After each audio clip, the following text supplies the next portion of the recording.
Vous souhaitez transmettre votre entreprise à un de vos enfants.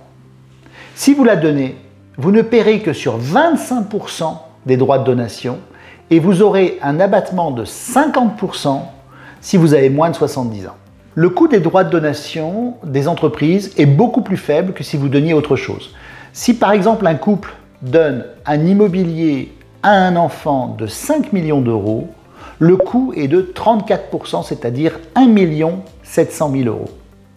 Si ce couple donne des titres d'une entreprise à ce même enfant, le montant des droits n'est que de 2%, c'est-à-dire 105 000 euros, au lieu de 1,7 million. J'ai bien dit 2%. Effectivement, c'est un vrai oasis dans une France surtaxée. Mais pour profiter de cette aubaine, vous devez donner l'entreprise. Or, si comme beaucoup de chefs d'entreprise, l'essentiel de votre patrimoine est constitué par votre société, vous ne pourrez pas donner l'intégralité de l'entreprise parce que vous aurez besoin, pour vivre, d'une partie du prix de vente de cette entreprise pour faire face finalement à votre besoin à retraite.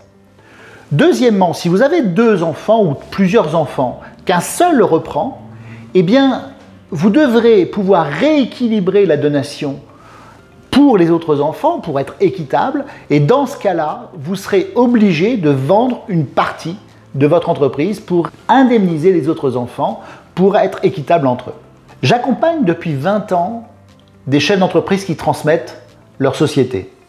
Dans 90% des cas, nous allons mêler une vente et une donation pour les raisons que nous avons évoquées tout à l'heure.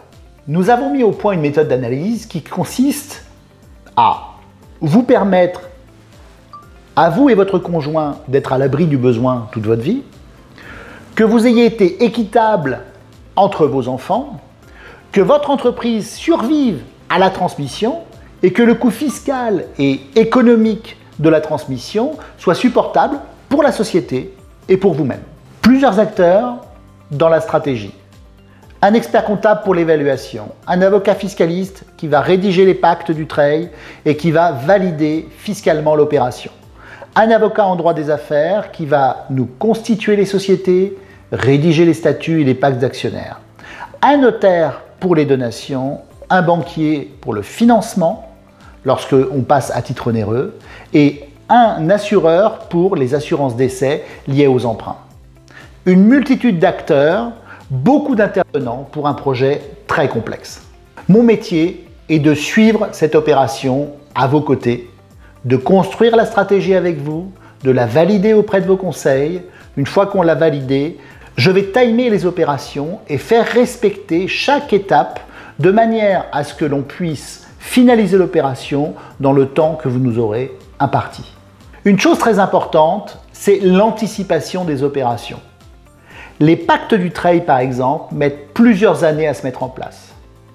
Une entreprise aussi se réorganise plusieurs années à l'avance avant le départ de son dirigeant pour la prise en main de l'entreprise par l'enfant qui succède. Nous devons nous voir bien en amont de votre transmission. Si bien sûr la transmission doit se passer dans l'année ou dans les 2 années qui viennent, nous organiserons les choses différemment, mais je vous assisterai.